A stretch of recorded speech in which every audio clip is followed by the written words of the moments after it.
দিল্লির সেমিনারে বাংলাদেশ নিয়ে অপপ্রচার আওয়ামী লীগ সমর্থক বিশ্লেষকদের ঢাকা বিরোধী প্রচার উস্কে দেওয়ায় দুদেশের সম্পর্কে টানাপোড়েন।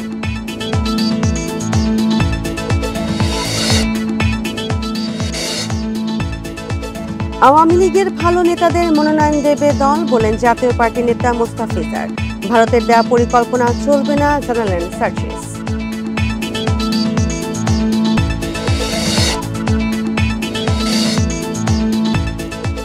ডাকসু নির্বাচনের প্রচার প্রচারণা আজ শেষ। তৎপর প্রার্থীরা, অবাধ ও সুষ্ঠু ভোটের আশা শিক্ষার্থীদের।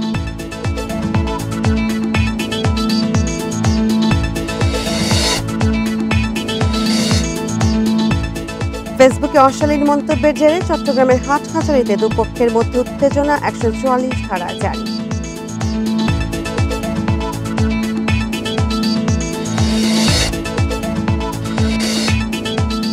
কিশোরগঞ্জে অপরিকল্পিতভাবে সেতু নির্মাণে নরসুন্দা নদীর গতিপথ পরিবর্তনের শঙ্কা, ব্যাহত হবে নৌ চলাচল, অভিযোগ স্থানীয়দের।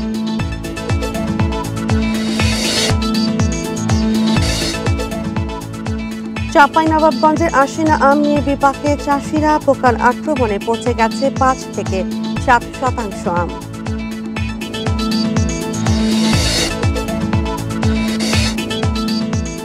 এশিয়া কাপে অংশ নিতে আজ আরব আমিরাত যাচ্ছে বাংলাদেশ লট। নিতন তাসকিনদের লক্ষ্য শিরোপার জয়।